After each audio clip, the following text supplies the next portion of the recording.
for Mr Shorten to explain to us. And I think he's got a responsibility, if he's going to be a leader, that people have a sense of confidence, that he puts our nation first, asks all the difficult questions, gets into the prickles and says, look, Sam, sit down, mate. I want to have a serious conversation with you. You're going to be straight with me, and because I'm responsible to the Australian people about what you say to me next. He's done the first part. The second part we haven't heard about. Right. You do seem intent on moving the Pesticides and Veterinary Medicine Authority from Canberra to your electorate. No matter what the 200 staff think about that? Well, I think it's important that we create centres of excellence. It's not just that. We're putting Riddick into Wagga, moving fisheries. Moving fisheries from Canberra into Adelaide. We're moving GRDC, Grain Research Development Corporation, into Adelaide and into Toowoomba. I believe in decentralisation, and this is one of the aspects of it. We have the Rural Science Department, CSIRO in Armidale. Yes, it is in my electorate, but it makes abundant sense that a university that focuses and has expert knowledge in this area also have the capacity to work with APVMA. And yes, I do believe in developing regional towns. It is a policy of this government. We did take it to election. The Australian people voted for us, and we're going to see it through. Is the cost-benefit analysis complete, and will you release it? The cost-benefit analysis is complete, and in some areas it's indeterminate. In some areas it's saying, yes, there's a sort of a benefit here. Other areas it's saying it's marginally not a benefit. Will you release it? No, I don't think I will at this stage. Why not? Because the decision's been made. It's been made by the Australian people. So what was the point of the cost-benefit analysis? If I did a cost-benefit analysis on the ABC, it'd probably tell us to close it down. If I did a cost-benefit analysis on public transport, they'd say it doesn't pay for itself. Then why did you do it? Why did you have, if you were going to ignore it? Well, it was one of the processes before the election. Now the election's over. A process before the election, and then you ignore it after the election. A higher authority has had something to say on this, and that's the Australian people. But if there's a cost-benefit analysis that casts doubt over it, don't you think the people are entitled to know that? No. And especially because it involves something in your electorate. You should be more transparent because of that. I think that the whole process of what people want is for us not to go through a process of decentralisation. We would never have created Canberra. Canberra would not exist unless some people had made the formidable decision to say we're going to have an investment in this area. In fact, if they try to do it now, I'm sure they wouldn't do it. What did the analysis that you're about to ignore, what did it cost? I can get you back that number. I haven't got that at my disposal. If you want that number, I can get it to you. I'd be just making it up if I told you now.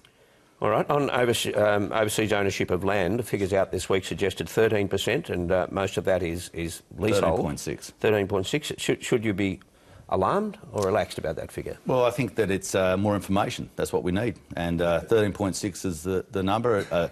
I've been telling people, I said, well, what does that look like? I said, it's around about 2 to 2.5 times the size of Victoria. We've always had foreign investment in this nation since closest settlement, since 1788, to be quite frank. But it's neither. It's basically telling people the facts. It's the most precious asset we have is the land we stand on.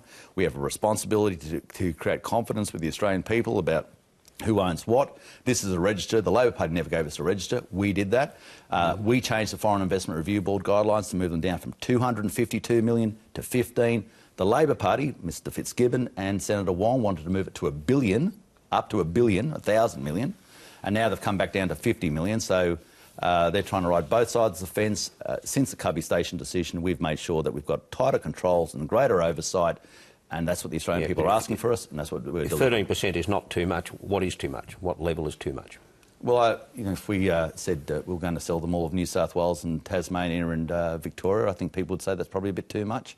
So there is a line, and if you're going to ask me where does that line reside, like anything, in the end you get to a point where you say, well, that's too much. But so we're close to that now? No, I'm not going to. I don't say we are, but I think it's important that people recognise that if I was to say we'll sell off every suburb in Sydney and all of Queensland and New South Wales, people would say that's excessive, and I'd agree with them. Just finally, the New South Wales local government elections, they reflected poorly on the coalition. This is grassroots stuff. What went wrong? I think there is been a reaction, amongst other things, to the Greyhound decision. I think that's certainly played hard in the western suburbs. Where there are tickets, such as in our electorate in Tamworth, the Liberal Party got 7%. Well, the National Party would have got a low ticket too, but we didn't run on a ticket. I think there's a lesson there in politics, and people will be analysing it now. What is that lesson? Be careful of your core constituency. They buy it. In what way, though, did they ignore the core constituency? Well, I just think that the greyhound decision has not been accepted in many areas, and it's probably good that the local government election's out of the way as a sort of a cathartic mechanism to deal with it in some form. Thanks for your time this morning. You're welcome, Barry.